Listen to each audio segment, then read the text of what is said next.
Jazakallah khair Ustaz, menyampaikan materi yang sesuai dengan keadaan saya yang baru mulai berhijrah. Alhamdulillah. Saya ingin bertanya, saya berusaha menjawab.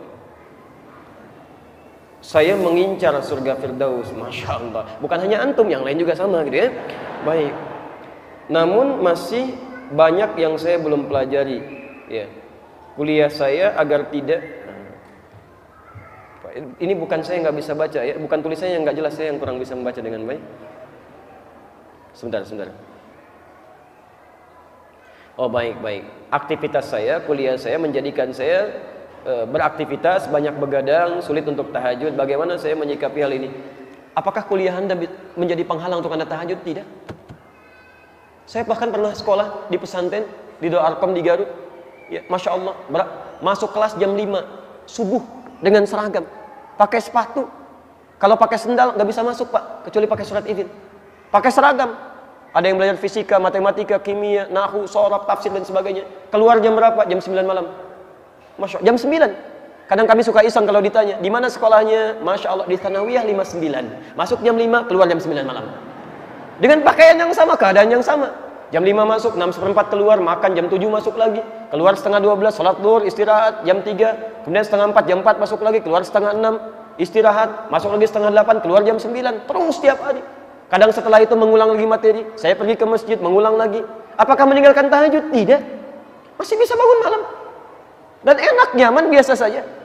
Ya, kami kuliah juga sama, masih bisa salat malam, gak ada penghalang. Sahabat Nabi Utsman menikah dengan 2 putri Nabi, dikenal dengan Dzunnurain, sahabat terbaik, pekerjaannya banyak, asetnya luar biasa, sibuknya luar biasa. Berangkat sana sini, kadang-kadang beliau datang berniaga ke tempat lain, merantau, Masya Allah, luar biasa, sibuk. Dan kaya, saking kayanya sampai sekarang asetnya masih ada. Di Madinah sekarang masih ada. Ya seperti yang pernah saya jelaskan dulu. Sekarang akan dibangun hotel.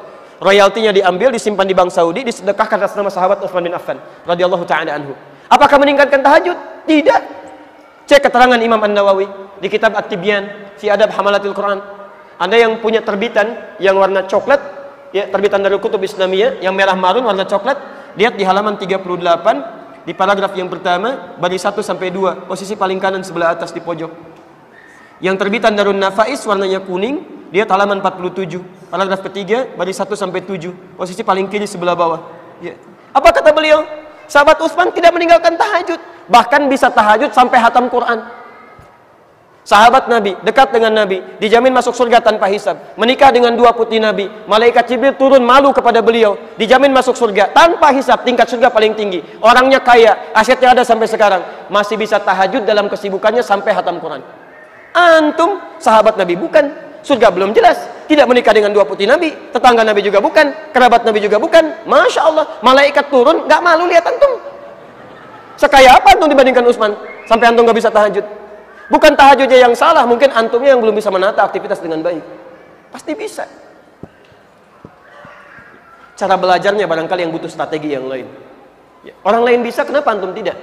Tanya teman sekelas antum, apakah semuanya sesibuk antum begitu? Jangan-jangan materi kuliahnya sama, SKS-nya sama, dosennya sama, pelajarannya sama, ujiannya sama. Teman antum bisa tahajud, antum tidak bisa. Apa yang salah dengan antum? Jelas?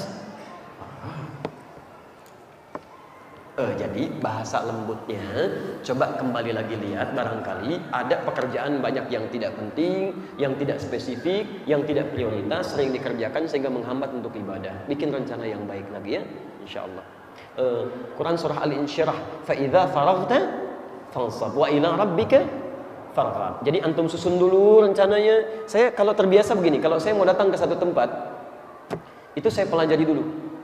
Ya, dulu saya belajar alhamdulillah.